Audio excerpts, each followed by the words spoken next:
Bueno, muchas gracias por su presencia en esta tercera entrega de Foros Expertos con Filegal, tercer año consecutivo, en el sector auditor que usted conoce también. El Instituto de Contabilidad y Auditoría de Cuentas que usted preside está llamado a asumir nuevas responsabilidades. Bueno, le han hecho el primo de Zumosol, prácticamente. ¿Cuáles son esas responsabilidades? Bueno, lo que supone, la verdad es que son más responsabilidades, pero seguimos siendo los mismos, es el principal problema. O sea, pagan lo mismo y son los mismos. Efectivamente. Vale. A ver, lo que viene a suponer el marco de la información sobre sostenibilidad es un cambio que es que añade dentro de, diría con un sistema equivalente, lo que es el marco de la información sobre esta cuestión de sostenibilidad, que antes se llamaba información no financiera, la idea es que llegue al mismo nivel que la información financiera.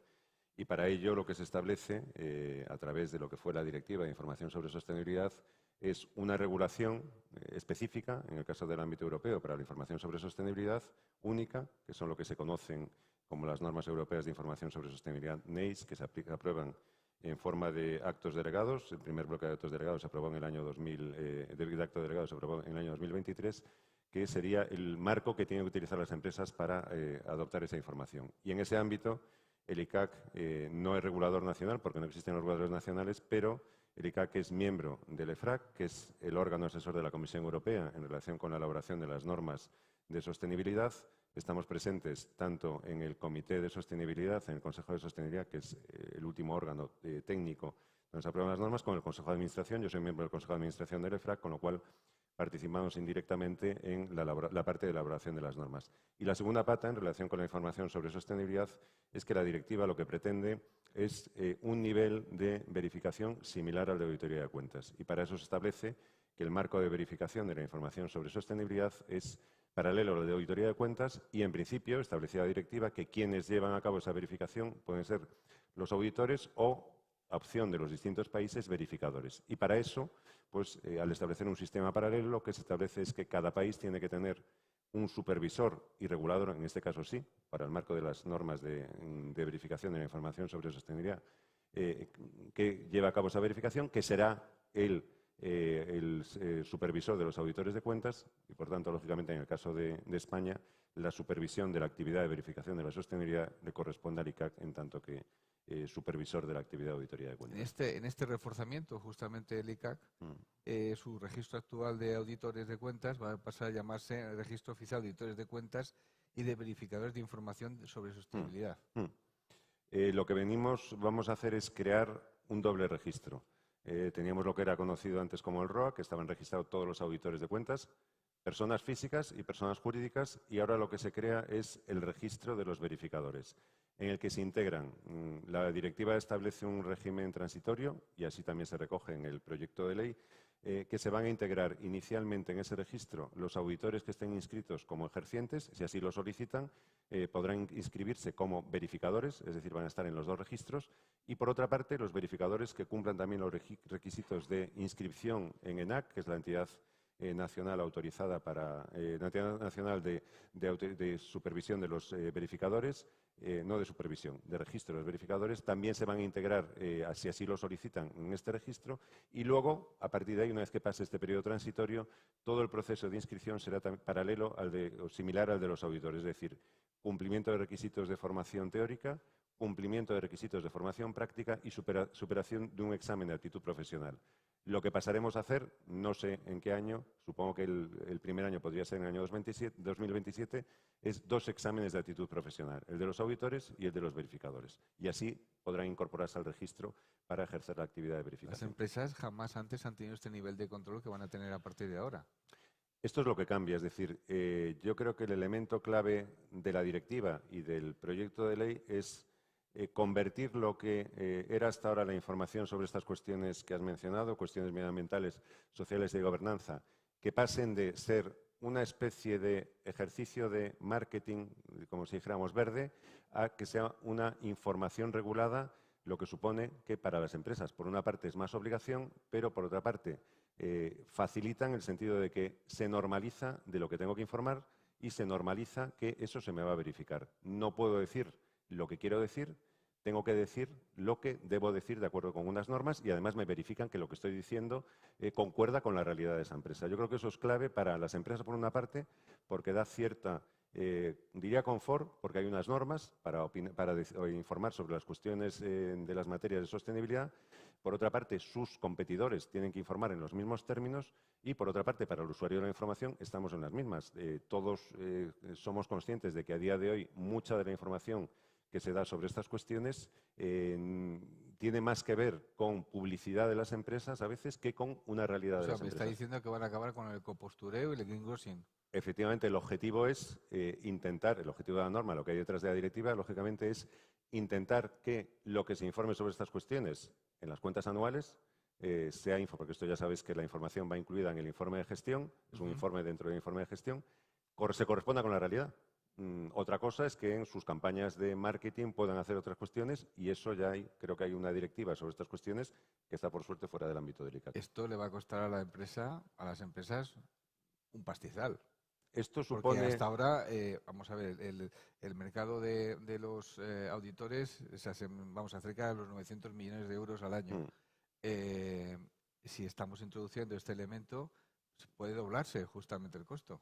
Bueno, yo creo que tanto no va a ser porque la estimación que hacemos, como sabéis, la directiva lo que establece es un proceso de entrada en vigor, que es paralelo en lo que es, lógicamente, en el proyecto de ley, que van a ir entrando en vigor y la exigencia de las informaciones sobre sostenibilidad, primero a las grandes empresas, definidas con la definición contable de grandes empresas, que además sean de interés público y que tengan más de 500 empleados. La estimación que ese primer ejercicio podríamos estar hablando de unas 200 empresas.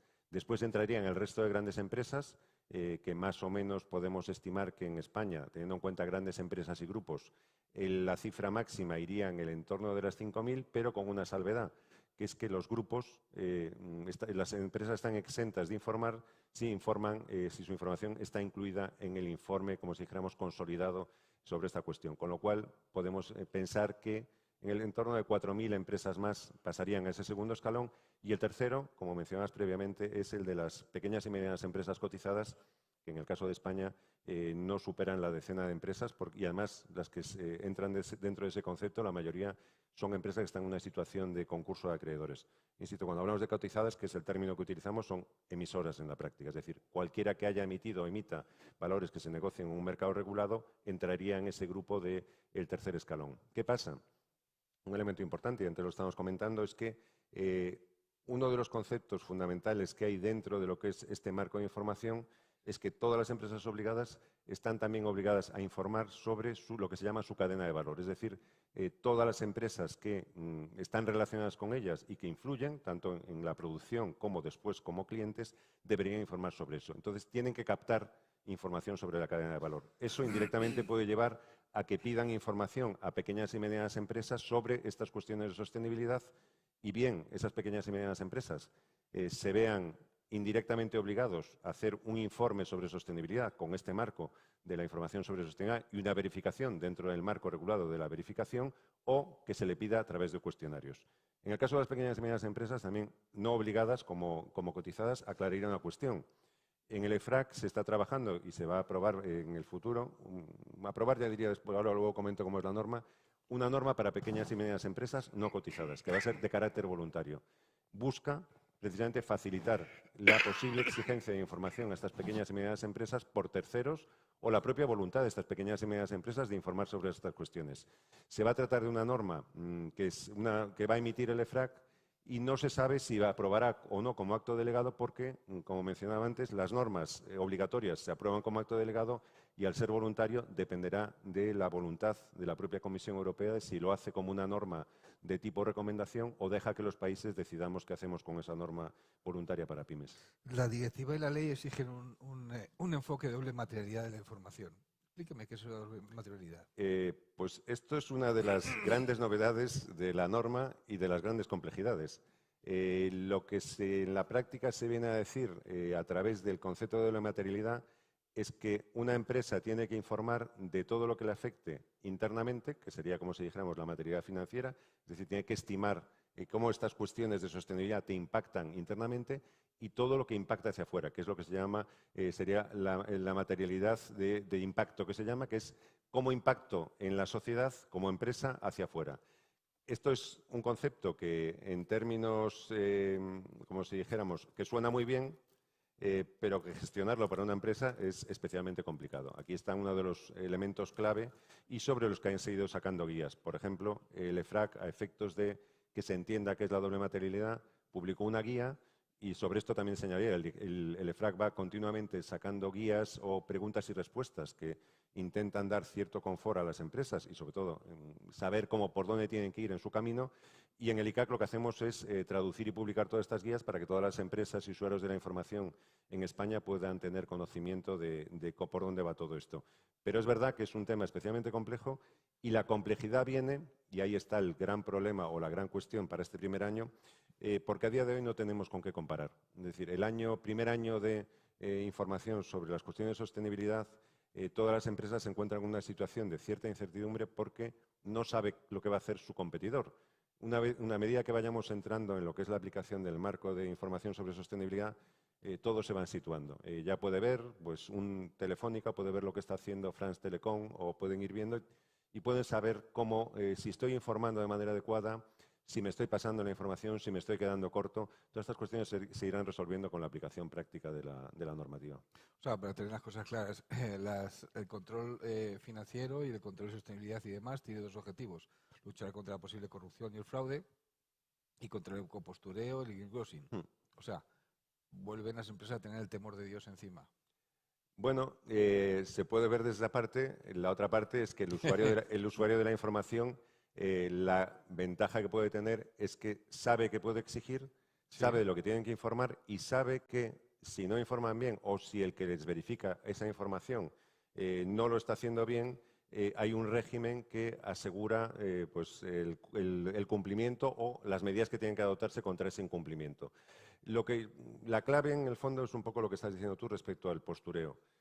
Normalizamos, es decir, regulamos qué se informa y cómo se informa.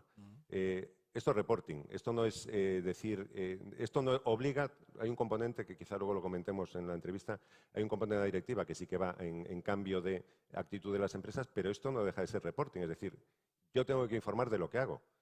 Lo que no tengo es que informar de cuestiones que no estoy haciendo o que a través de las que quiero hacer cierta publicidad de mi empresa. Es reporting de lo que estoy haciendo. Esta es la foto de mi empresa. Como igual que en el ámbito de la información financiera hablamos de la imagen fiel, aquí podríamos estar hablando, al menos en un plazo medio, también de la imagen fiel en relación con la sostenibilidad, pero al menos del cumplimiento del marco de información en relación con la información sobre sostenibilidad. Hay una preocupación en el mercado ahora mismo de que quizá la Unión Europea está regulando en todo, está hiperregulando en todo. Y este es uno de los ejemplos, en el sentido de que puede ser que a la hora de competir internacionalmente, de alguna forma, las empresas españolas estén compitiendo con una mano a la espalda, atada a la espalda. ¿Cuál es su opinión? A ver, evidentemente es una de las cuestiones que están sobre la mesa. Además, yo creo que recientemente sabéis todos que ha salido la presidenta de la Comisión ha mencionado la posibilidad de que se apruebe una directiva ómnibus que pretenda un poco, hablan de reducir las cargas en relación con la información sobre sostenibilidad, también con la cuestión de la debida diligencia. Se está pensando que a lo mejor se ha ido muy rápido. Aquí el punto es ver dónde está el equilibrio. Sí que es verdad, y eso lo quería mencionar, es que hay muchos países fuera de la... Primero que el efecto de la directiva ha sido impulsar el cambio normativo en el resto del mundo. En este ámbito, lo que ha acabado pasando es que la Unión Europea ha liderado la información sobre sostenibilidad. Y solo hay que ver, solo se puede ver eso, se puede destacar fundamentalmente con los cambios normativos que se han ido produciendo. Un ejemplo, en el ámbito de lo que es la verificación, el hecho de que se aprobase la Directiva de Información sobre Sostenibilidad y una obligación de verificación, primero con seguridad limitada y luego será con seguridad razonable, ha llevado que se apruebe una norma internacional, es decir, más allá del ámbito de la Unión Europea, para llevar a cabo la verificación, la norma 5000. Es decir, la actitud de la Unión Europea, la regulación de la Unión Europea, ha llevado a que se cambie a nivel mundial las normas de verificación. Hay países que están pensando que su norma de reporting se adapte a la normativa europea. Ha tenido un papel de impulso, Lo que pasa es que quizá el gran problema que ha tenido el marco que se ha establecido en la Unión Europea son los plazos. Se ha ido muy rápido. La directiva se aprobó en diciembre de 2022 y estamos hablando de que la transposición tenía que estar durante el año, la fecha límite era el 6 de julio de 2024 y con efectos desde el 1 de enero de 2024 para las empresas que reportan en el año 25. Pero es que la directiva, la previsión inicial es que fuese el año 2023. Entonces, yo creo que la voluntad política ha sido excesiva, particularmente en cuanto a los plazos. En cuanto a las entidades, posiblemente también.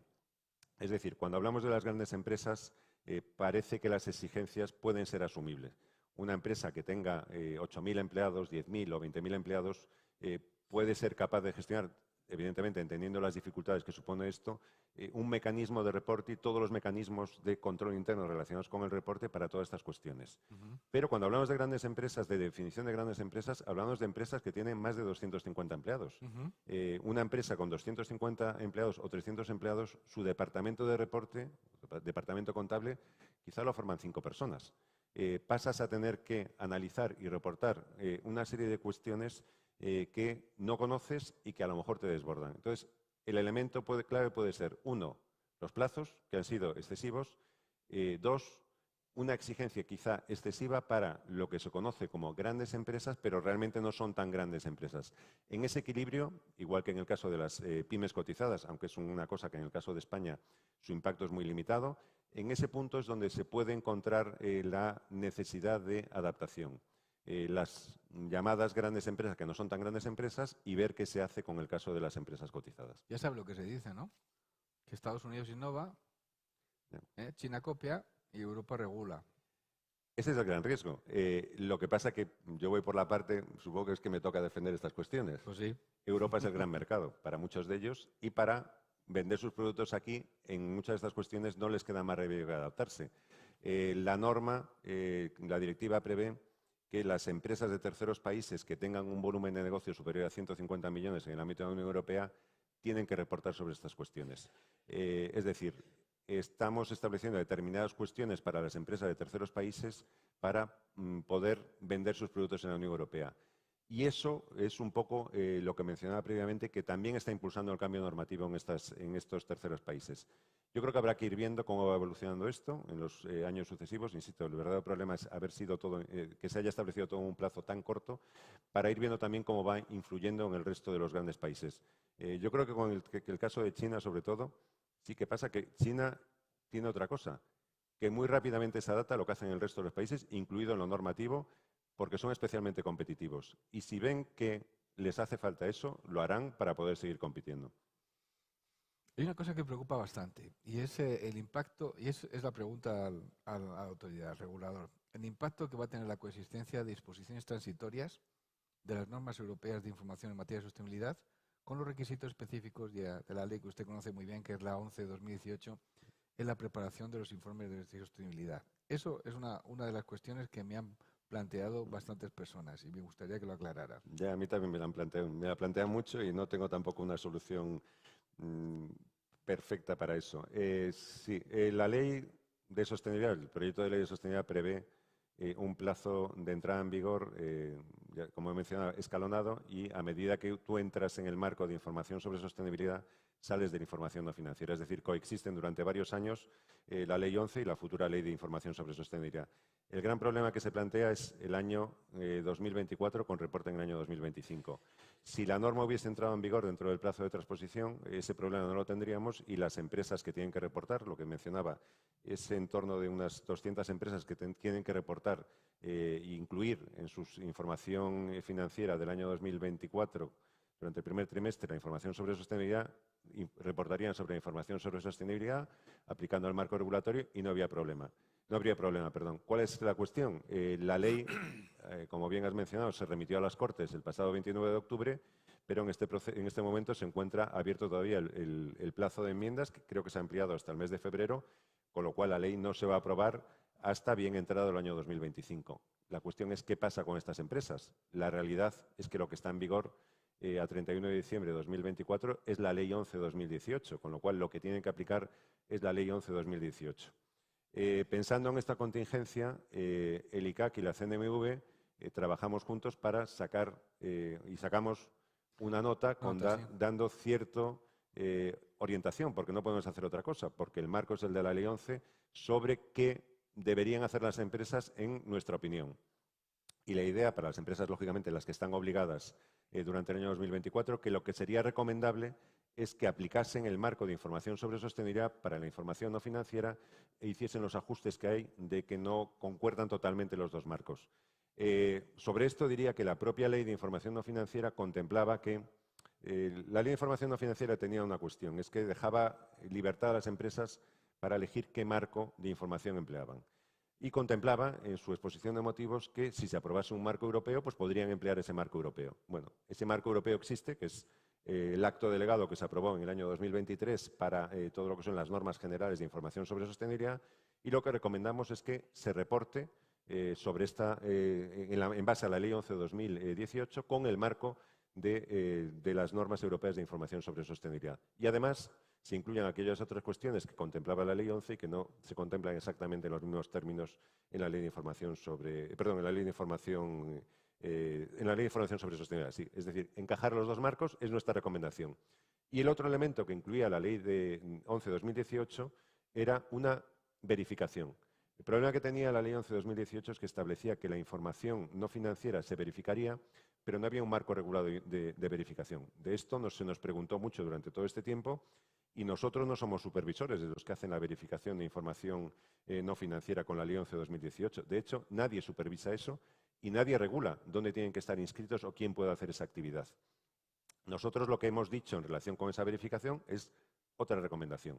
En el ámbito internacional hay el desarrollo que mencionaba, por una parte, que es la norma 5000, por otra parte el CAOB, que es el organismo, no es organismo, es la comisión en la que estamos presentes todos los supervisores de la Unión Europea de auditoría, elabora una guía no vinculante sobre cómo llevar a cabo la verificación de la información sobre sostenibilidad y en base a esa guía, en base a esa norma 5000, el ICAC ha trabajado con las corporaciones y con los verificadores en lo que va a ser la norma de verificación de la información sobre sostenibilidad.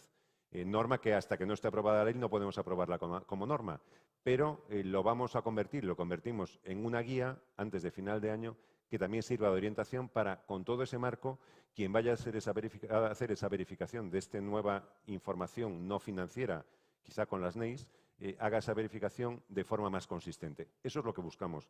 Porque hay una cuestión. Cuando se apruebe la ley, habrá que ver cuál es la decisión de las Cortes sobre el año 2024. Con independencia de que la ley se apruebe en el año 2025, no sabemos qué va a pasar con el año 2024. Hay dos factores importantes que trae tanto la directiva como la ley española, la futura ley española. Una es que va a haber una homologación en cuanto a los informes tanto auditores como de sostenibilidad. Que todas las empresas españolas y todas las europeas van a tener que informar de la misma manera, con lo cual el acceso a la información va a ser fundamental. Y aquí viene otra cosa que es fundamental, y yo creo que puede cambiar las cosas, quiero saber su opinión, la inteligencia artificial. ¿Qué papel va a jugar en todo esto? Porque yo pensando simplemente la capacidad que tiene este nuevo recurso, me induce a pensar que incluso podía ser una especie de medio forensic. ¿Cuál es su opinión? A ver, yo creo que eso es un tema que más allá, ya no solo en el ámbito de la información sobre sostenibilidad, también en la información financiera, esto para mí sí que va a ser un elemento absolutamente transformador. Ya se está viendo en las empresas, se está viendo en lo que están preparando los auditores y futuros verificadores de cara a lo que va a ser el trabajo que hagan de revisión, y también se va a ver en la parte de los supervisores. Es decir, el empleo de herramientas de inteligencia artificial va a cambiar en el ámbito de los servicios financieros totalmente las reglas de juego. El problema que hay es, primero, las reglas legales de juego no están adaptadas todavía a la inteligencia artificial. Todo lo que es el marco regulatorio, hablo de, por ejemplo, en el ámbito de la actividad de auditoría y de verificación, no está pensando en que alguien va a trabajar con la inteligencia artificial y tampoco está pensando en que alguien que va a revisar va a entrar en un entorno en el que se esté empleando la inteligencia artificial dentro del ámbito de las empresas. ¿Qué va a suponer esto? Probablemente en un plazo más o menos razonable. Que el trabajo del auditor y verificador, como decías tú, ya va más allá de una revisión exclusiva de la información. si va a poder utilizar este tipo de herramientas, va a poder indagar hasta el fondo sobre la información y el contenido de la información. Antes te mencionaba, por ejemplo, el caso de lo que son los muestreos. En auditoría se trabaja básicamente en función, el trabajo que se hace se parte de muestreos. Hay normas, en el marco nuestro de auditoría de cuentas, hay normas técnicas que regulan cómo tienes que hacer un muestreo. ¿Va a tener sentido hacer muestreo en un futuro más o menos cercano cuando tú puedes acceder a toda la población a través de herramientas de inteligencia artificial? Evidentemente todo. Pero lo siguiente es cómo se revisa esas propias herramientas que están utilizando las empresas. Detrás de estas herramientas hay unos algoritmos que hay que ver cómo funcionan y cómo toman esas decisiones o cómo producen esa información que se da hacia afuera. Los mismos algoritmos de inteligencia artificial que va a utilizar ese auditor en sus herramientas que tenga, hay que ver cómo dan ese resultado de su verificación. Alguien tiene que asegurarse que esos algoritmos no dan un resultado, incluyen un sesgo en un sentido o en otro, primero en la empresa, luego en el que le verifica.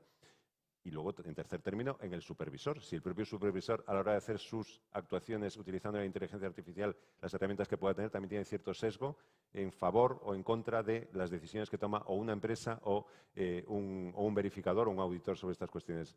Sinceramente, yo creo que eso va a ser un cambio absolutamente trascendental.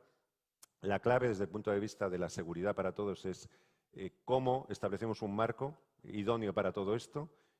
Por una parte, evidentemente, que el marco no suponga un freno a la actividad empresarial, pero por otra parte, que no estemos enfrentándonos a un conjunto de cajas negras que no sabemos lo que hay y no sabemos si el resultado es de verdad adecuado o no, y nos enfrentemos a ese gran riesgo en un futuro más o menos cercano. Una última pregunta. Se menciona la posibilidad de nuevas tasas para las actuaciones relacionadas con la verificación. ¿Qué impacto económico estima que el ICAC que tendrán esas tasas en las empresas y los verificadores? A ver, la tasa está en términos similares a los que, vamos, son exactamente la regulación tal como se establece es similar a la de auditoría de cuentas. Como decía, en el entorno, nosotros, el ICAC actualmente, el volumen global de tasas que se cobra está en torno a los 10 millones de euros, suponiendo que esto es un 10-15% más de informes que pueda haber, pues estamos hablando de 1,5 millones, 2 millones más de euros de tasas. El coste, evidentemente, ahí sí que, desde el punto de vista de las empresas, lo que es el coste de la verificación, nada que ver con el coste de la verificación que se está haciendo ahora en el marco de la Ley de Información No Financiera. Básicamente porque es que el verificador pasa a tener una responsabilidad completamente diferente. Como decía, estábamos antes en un marco en la Ley de Información No Financiera que la verificación que se hacía no estaba regulada, es decir, no había detrás una supervisión y no había detrás un posible régimen sancionador administrativo. Y ahora pasamos a un régimen sancionador administrativo similar al de auditoría de cuentas, es decir, aumenta la responsabilidad del auditor.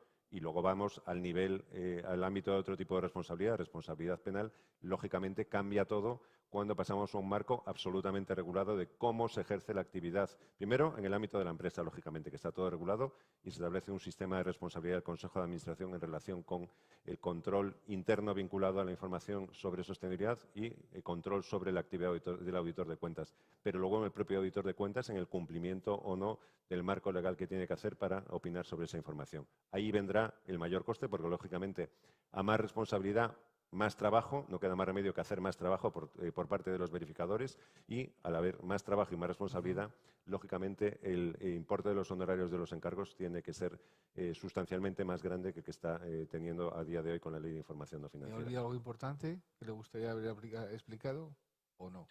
¿O le he preguntado todas las preguntas que tenía que preguntarle? No, yo creo que bueno, hay muchas preguntas. Ya, pero estas son las que... Pero yo creo que espero que se haya más o menos, haya podido más o menos dar una visión en este corto periodo de tiempo de lo que viene y del impacto que tiene lo que viene para las empresas. Yo creo que en este ámbito es muy importante el impacto de la responsabilidad. Cambia totalmente, si comparamos con la Ley 11/2018, lo que va a venir, el nivel de responsabilidad que van a tener los consejos de administración de las empresas, los gestores de las empresas y los verificadores de las empresas con lo que había antes. Pasan a tener un nivel muy alto de responsabilidad y, por tanto, a partir de los próximos años veremos mucho más impacto a otros niveles, especialmente a nivel, lógicamente, en los tribunales muchas de estas cuestiones acabarán llegando porque nos enfrentamos a todas estas cuestiones de forma muy diferente. O sea, parafraseando a Alfonso Guerra en su momento, el futuro no lo va a conocer en la madre que lo parió. Efectivamente. Muchas gracias.